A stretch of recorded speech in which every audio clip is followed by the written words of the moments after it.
Olá, amigos e amigas. Estamos de volta no Auditando Ideias, hoje com um tema importante e muito interessante, porque ele vai impactar a vida das empresas. Nós vamos abordar o assunto da mudança do EFD-REINF. Então, eu já estou iniciando com o meu colega e amigo Matheus, da área fiscal, que vai nos detalhar sobre essa mudança tão importante, tão necessária. Olá, Helder, estamos aqui novamente para fazer mais um podcast, né? E a proposta de hoje é conversar um pouquinho principalmente sobre as mudanças da EFD-REINF que estão entrando em vigor a partir dos fatos geradores de setembro de 2023.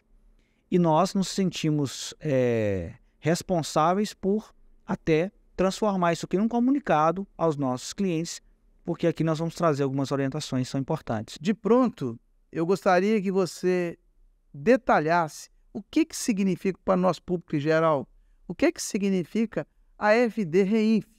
A EFD-REINF é uma escrituração fiscal digital relativa a retenções e outras informações que são prestadas para a Receita Federal.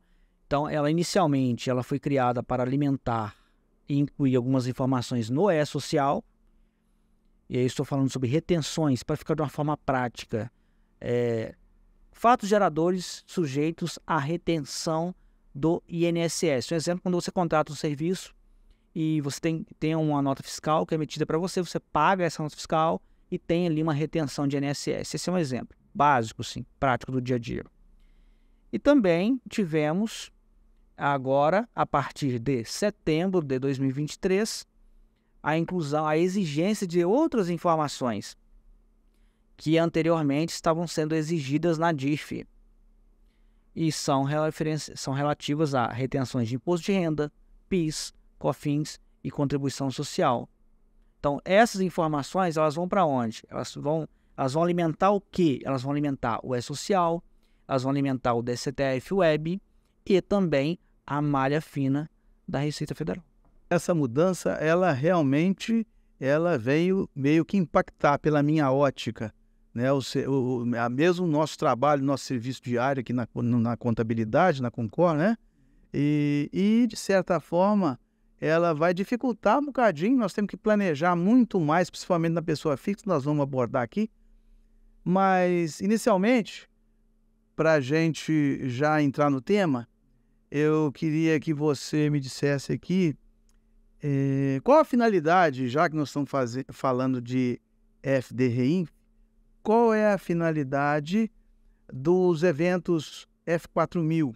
Vamos fazer um apanhado geral, até para os clientes entenderem o que se trata, né? A EFD-REINF, ela é uma escrituração fiscal digital, ela surgiu lá em 2017 através da Instrução Normativa 1701.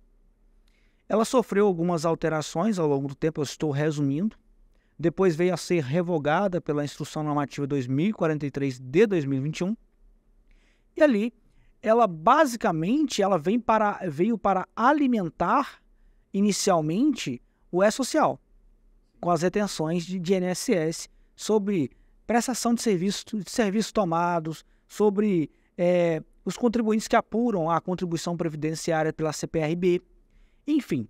Então, através dessa instrução normativa, ela colocou ali uma lista de empresas obrigadas e, a partir de então, todos os documentos que têm esse tipo de retenção, a empresa, através do seu escritório de contabilidade, tem que informar na EFD-REINF. Lembrando que é uma obrigação acessória, periódica, mensal, a ser entregue até o dia 15 do mês subsequente ao do mês fato gerador. Então, nós sabemos que nós tínhamos ali um escalonamento, um calendário, né? Que ele foi gradativamente entrando novos contribuintes e, de forma bem resumida, quem estava obrigado a ter essa mudança que entrou em vigor agora a partir de setembro de 2023. Quem estava obrigado antes? Eram as empresas que contratavam serviço mediante a cessão de mão de obra, pessoa jurídica competente pela recolhimento da CPRB, contribuição previdenciária, pela Receita Bruta, produtor rural, pessoa jurídica ou a agroindústria, sujeito à contribuição previdenciária substitutiva, estou pegando uma colinha aqui, porque são muitos, eu estou fazendo um resumo, o adquirente produtor rural, e as associações desportivas, que tenham equipes de futebol profissional e tenham recebido valores ativos de patrocínio. Aí nós tivemos a publicação da Instrução Normativa, Helder, de número 2096, no dia 18 de julho de 2022. Então, essa história que nós vamos contar aqui hoje, ela começou no ano passado. E nessa Instrução Normativa, ela altera 2 incisos da Instrução Normativa 2043, que eram os antigos, que já listavam as empresas que estavam obrigadas, até então nenhuma alteração, e ela faz uma inclusão muito importante. Ela diz o seguinte, no seu inciso 8º, alteração que veio pela Instrução Normativa 2096. As pessoas físicas e jurídicas relacionadas no artigo 2º da Instrução Normativa de 1990, nós sabemos que essa Instrução Normativa de 1990, ela tratava da DIF. Então, ela veio para dizer o seguinte, as pessoas físicas e jurídicas obrigadas à DIF estarão obrigadas a entregar a EFD-REINF a partir de, inicialmente, 21 de março de 2023, e esse prazo foi prorrogado para 21 de setembro de 2023. Então, já teve uma prorrogação. Na realidade, a DIF já não existe mais. Vai existir em 2024 para os fatos geradores de janeiro a agosto de 2023. Entendi. Não teremos DIF para fatos geradores de setembro a dezembro de 2023. Então, vamos para ficar bem claro, a DIF, gente, são todas as informações de imposto de renda na fonte que a gente tem que transmitir via obrigações sociais, obrigações acessórias. A novidade que a gente quer contar aqui hoje a DIF foi extinta, e que era uma obrigação acessória anual, não é? E agora você tem essa mesma informação sendo exigida através da EFD-REINF, que é uma obrigação acessória mensal. Agora, a DIF era anual. Agora, você tem que prestar essa informação de forma mensal. Vamos discutir qual que é a implicação para o cliente, para a empresa na ponta, que muda na vida do empreendedor, da empresa que nós atendemos aqui. Para responder a sua pergunta, quais são os eventos que tem lá? Você começou a mencionar o R4010. Nós sabemos que nós temos ali 3 grupos de eventos. R4000, dentro dele você tem 4 eventos. O R4000 é o evento que nós podemos dizer pai, né? Que anteriormente não existia. E ele foi criado para conter, para você trazer as informações que antes eram exigidas na DIF. Então nós temos o 4010 para pagamentos à pessoa jurídica sujeitos à retenção ou não do imposto de renda. Nós temos o R4020, aí é para pagamentos à pessoa, 4010, pessoa física, 4020, pessoa jurídica, 4040, quando o pagamento é feito a beneficiário não identificado, e 4080 para ele está vinculado ao recebimento. É o único evento que está vinculado ao recebimento, sujeito à autorretenção, e tem aí as atividades que estão previstas. A gente nem tem cliente que faz essa atividade aqui. Tá? Mas deixa eu fazer um corte aqui, só para também um pouco em geral entender, porque quando a gente fala em R4000, são os eventos. Aí eu queria explicar. Na realidade, a EFD-REINF é uma plataforma, é um SPED, né?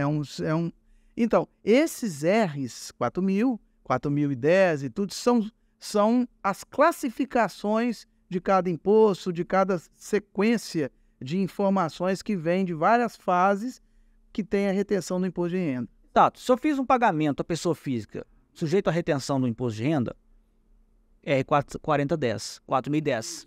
Fiz um pagamento à pessoa jurídica sujeito à retenção do imposto de renda, PIS, COFINS, porque aí no 4020 você também tem PIS, COFINS e contribuição social além do imposto de renda. Aí você vai informar no 4020. Fiz um pagamento a um beneficiário não identificado, 4040. E o recebimento sujeito à autorretenção é no 4080. Então o que a gente fez aqui é um mapeamento de todos os nossos clientes quais situações ali nós teríamos que entregar essas informações do grupo 40, 10, 40, 20, 40, 40, 40, 80. Qual que é a informação que nós queremos passar para você agora? O que é que muda para a empresa?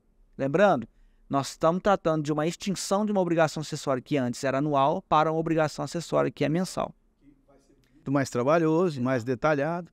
Então, para o empresário, esse contato com o contador, com a sua contabilidade, tem que ser muito bem alinhado, né? Na sua opinião, isso vai ter uma necessidade maior de uma interação entre cliente e contador.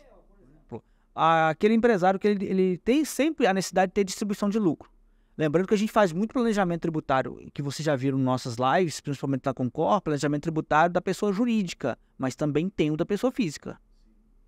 Ele precisa ter renda comprovada para suplantar os seus investimentos que ele vem fazendo, concorda? Isso é muito importante, eu queria entrar no detalhe aqui. Eu sou muito a favor de planejamento tributário, né, que seja na pessoa física, que seja na pessoa jurídica. Mas vamos dizer na pessoa física que a gente eu pessoalmente sou mais especialista. Então, antigamente a gente costumava planejar a pessoa física quando o ano encerrava, antes do 30 de maio de cada ano, ou 30 de abril, que seja, no último prazo para entrega da declaração de renda da pessoa física. Hoje, gente, a gente não pode esperar isso mais. Por quê? Com o advento dessa modificação da FD-REINF, vai dificultar mais o nosso planejamento se ele não for dentro do ano. Concorda, Matheus? Justamente porque você está dizendo aí. Porque agora veio para modificar isto a necessidade de informação do mensal do lucro distribuído, né? Então, vamos dizer que eu deixo na empresa, eu tenho um lucro acumulado lá, está quieto lá, beleza. E quando você vai fazer a declaração de físico, você não distribuiu. Como é que você vai fazer no ano seguinte? Não tem como mais. Você não distribui, a não ser que você paga a multa, faz as alterações, tudo, e o dinheiro não circulou. Né? Então é o seguinte, você pode fazer um adiantamento, perfeito? Você pode fazer um adiantamento. Só que nós sabemos que a obrigação acessória ela é mensal. Hoje, nós estamos gravando esse podcast no dia 11/10. Nós tivemos a publicação de uma instrução normativa ontem, alterando justamente sobre a informação que nós vamos prestar sobre distribuição de lucro. Porque até ontem, a instrução normativa 2043, alterada pela 2096, ela pedia que a informação de distribuição de lucro deveria ser informada, o lucro distribuído em setembro, agora até o dia 15 de outubro. Ou seja, nesse caso, até sexta-feira, porque o dia 15 é dia não útil, não é? Então, seria até sexta-feira. A dificuldade que os contadores já visualizaram, e o CFC já enviou um ofício para a Receita Federal, dizendo, olha, isso é meio que impossível. Porque para você de fazer um adiantamento de lucro, primeiro você tem que ter um embasamento para isso. E qual que é o embasamento? Balancete. Para você ter um balancete, você tem que estar com a contabilidade pronta. Então você tem que adiantar a contabilidade para cumprir uma exigência da FDRINF. A gente sabe que o ideal é que sim, a contabilidade já estivesse pronta pelo menos até o dia 15 do mês subsequente ao do fato gerador, só que isso para a maioria das empresas não é possível, não é real. As empresas não conseguem, porque tem empresas que não têm contabilidade interna, enfim. Nós temos que considerar a realidade de uma pequena empresa, de um simples nacional, enfim. Aí tivemos aí algumas solicitações do nosso conselho, né, do CFC, e tivemos hoje a publicação de uma instrução normativa que ela alterou o prazo exclusivamente para essas informações. Informações sobre distribuição de lucro, você pode enviar até o segundo mês subsequente ao do fato gerador. Isso aí você tem uma condição melhor, pelo menos, de conseguir cumprir essa obrigação mensal. Porque o que você teria... aí melhor, aí sim, você consegue. Porque mesmo assim, é o que eu disse, em tempos antigos, nós poderíamos fazer isso ajustando, né? Às vezes a distribuição de lucro, a gente precisando de recursos para comprar na pessoa física, a gente distribuir naquele momento e não se preocupava com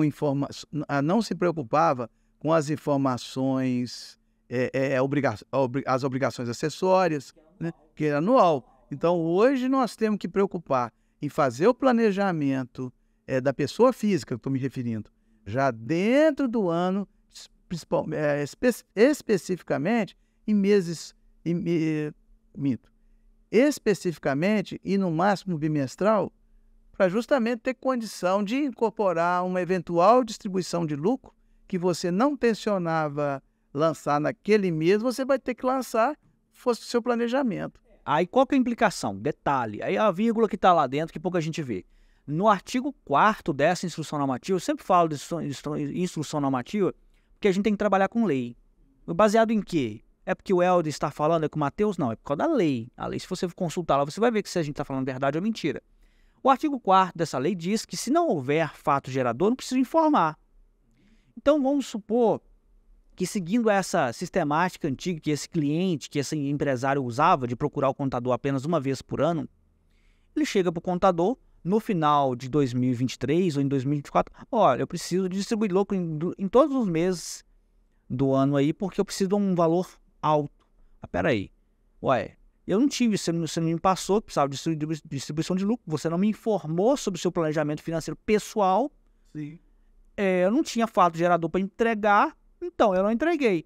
Se você precisar de fazer isso agora, você vai ter que entregar uma obrigação acessória original fora do prazo. Aí tem multa, Helder. Então, o que a gente está entendendo? É que, ainda que não exista o fato gerador, existem, isso não só aqui, mas outros contadores estão discutindo, é de entregar sempre a obrigação, por mais que exista uma dispensa, porque se houver a necessidade de incluir uma informação, você pode fazer mediante a retificação, que não tem taxa para você pagar, não tem custo, e você não fica sujeito à multa por retificar. Agora, se você necessita apresentar uma obrigação acessória porque você não entregou ela utilizando o dispositivo legal da dispensa, aí você fica sujeito à multa. Com relação ao fato gerador da FD-REINF, vamos montar aqui para o cliente entender, vamos montar aqui um checklist, quais são os eventos que antes não tinham e que agora vai fazer parte e integrar a FD-REINF. Bom, vamos fazer um recapitular rapidamente, né? Pagamento de aluguel à pessoa física, né? Isso vai ser informado no registro da FD-REINF 4010. Agora você tem que... Exatamente. Um exemplo que a gente vai informar no 4010 é o pagamento de aluguel à pessoa física, né? Então, esse documento você vai enviar para cá. E aí tem que correr para enviar sempre, preferencialmente até o dia 5, tá? No 4020, um exemplo de documento que você vai enviar para a gente é qualquer pagamento à pessoa jurídica que tenha retenção de imposto de renda. E aí, sendo a pessoa jurídica, fica sujeito também à retenção de PIS, COFINS, contribuição social. Você vai enviar esses documentos para nós também. Exemplo, nota fiscal de serviço, né? Então, você tem que mandar isso para cá. 4040 é quando você tem um pagamento ao usuário ou beneficiário não identificado, tá? Então, você tem que fornecer essa informação para a gente também. E o 4080 é uma coisa que até prorrogou a exigência para esses contribuintes, aqui esses vão informar o 4080 a partir de 1º de janeiro de 2024, é quando você tem ali é vinculado ao recebimento em algumas atividades, e você, é um exemplo disso, é o operador de cartão de crédito. A operadora de cartão de crédito vai informar a FD-REINF referente à taxa que a empresa paga para ela. Até ontem, as empresas que pagavam essa taxa de cartão de crédito, essa tarifa, elas teriam que informar isso tudo no 4020. Você imaginou quantas empresas estariam obrigadas a entregar esse registro na FD-REINF? E aí isso foi dispensado através da instrução normativa 2163, que foi publicada ontem. Olha só, Helder, e a Receita 2163, de 10 de outubro de 2023, publicado no Diário Oficial da União no dia 11/10. Bem em cima da hora, né? Mas então, ficou dispensado. Esse é o exemplo. Então, a gente já fez o levantamento de que tipo de situação nós precisamos informar na FD-REINF com base nos nossos clientes, e essas informações, elas têm que ser solicitadas, elas são solicitadas, o cliente envia, a gente vai entregando na FD-REINF. Estamos cumprindo o nosso prazo de entrega ainda, que também é uma outra modificação que foi feita através da instrução normativa que foi publicada ontem, que venceria sexta, passou a vencer junto com a DCTF Web no dia 16, para esse mês. Então, basicamente é isso. Agora, outro caso problemático é o MEI, né? Porque o MEI, na instrução normal, tem uma legislação que fala sobre a dispensa do MEI de entregar a DIRF. Se não me engano, é a instrução normativa de 1990. No parágrafo único do artigo 4º, ele traz que o MEI fica dispensado de apresentar a REINF quando paga essa taxa para operador de cartão. E aí há entendimento que o MEI está desobrigado completamente de entregar a FDRINF. Aí vem um questionamento. Lá no artigo 2º dessa instrução normativa que lista quem está obrigado a DIRF, ele diz o seguinte: quem distribui lucros e dividendos. O MEI, ele distribui lucros e dividendos? O MEI pode distribuir lucros e dividendos. Aí que vem a questão. Então isso está controverso. Controverso aí.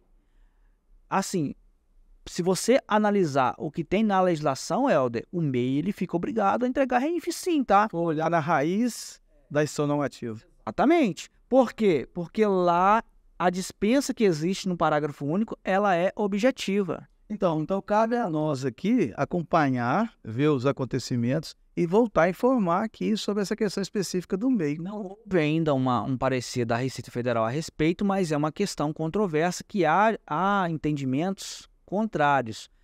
Existem entendimentos que não está obrigado a FDRINF, mas quando se embasa nesse parágrafo único, no meu entendimento, perde o efeito, porque ele é um embasamento objetivo, né? A dispensa ela é objetiva. Então, se o MEI, para distribuir lucro, é necessário que ele tenha ali talvez uma contabilidade também para ele, para acompanhar. Imagina um MEI que não tem contabilidade, vai ficar sujeito a REINF, porque ele vai ter que informar uma distribuição de lucro. Quando é que ele faz isso? Quando ele precisa comprovar a renda, quando vai financiar um imóvel. Eu gosto muito de dar opiniões. Na realidade, o MEI foi criado para facilitar, mas, na minha modesta opinião, ele já está entrando numa seara complicativa. Ele ficando obrigado a isso, imagina aquele MEI que ele não quer ter uma contabilidade, então ele não tem, ele pode fazer essa opção, dependendo da condição. Se não tiver, por exemplo, um empregado registrado, ele consegue cumprir as obrigações, né? Então, como é que ele vai fazer para entregar REINF se ele distribuir lucro, se ele informar que houve distribuição de lucro?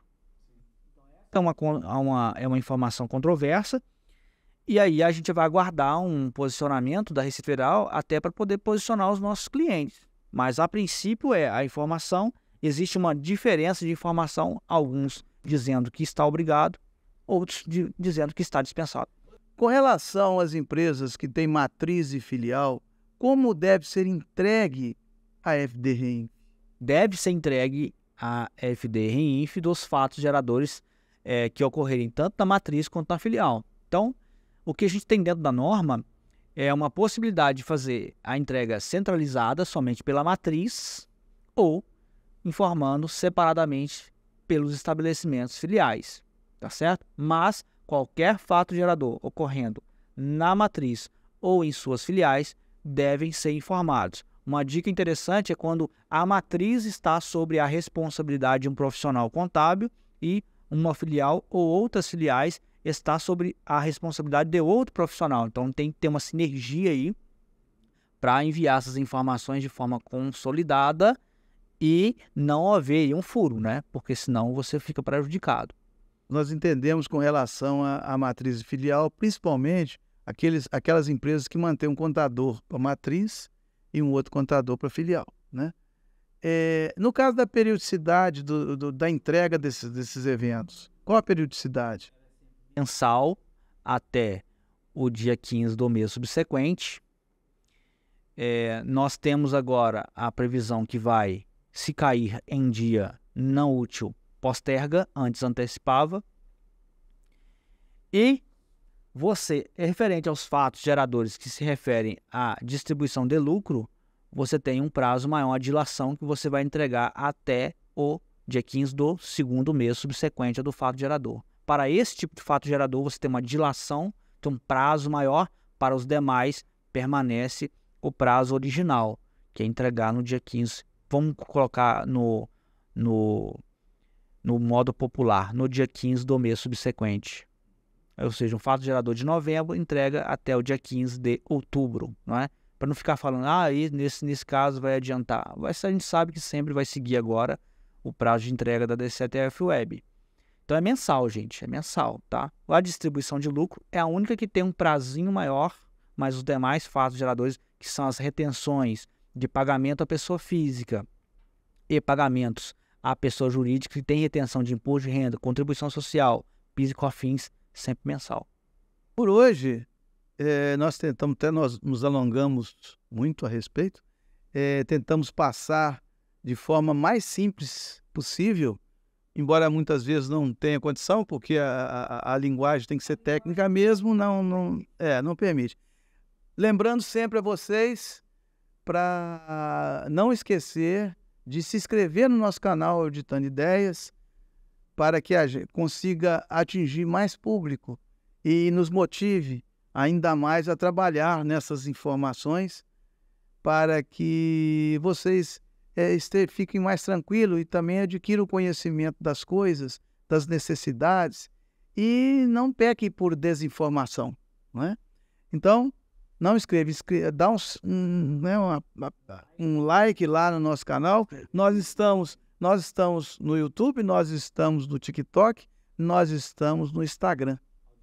E com contabilidade, não pode esquecer disso. Nós somos co-irmãos, não é isso? Nesse trabalho, mas a Auditando Ideias não vive sem a Concor Contabilidade. E qualquer pergunta que vocês desejem fazer a respeito desse tema de hoje, nós estamos aqui prontos a atendê-los, podem ligar, né?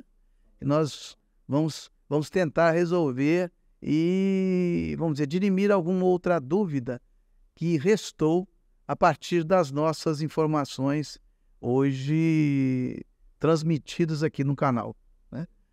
Grande abraço, Matheus. Obrigado pelo convite. Um grande abraço a todos vocês. Todos vocês.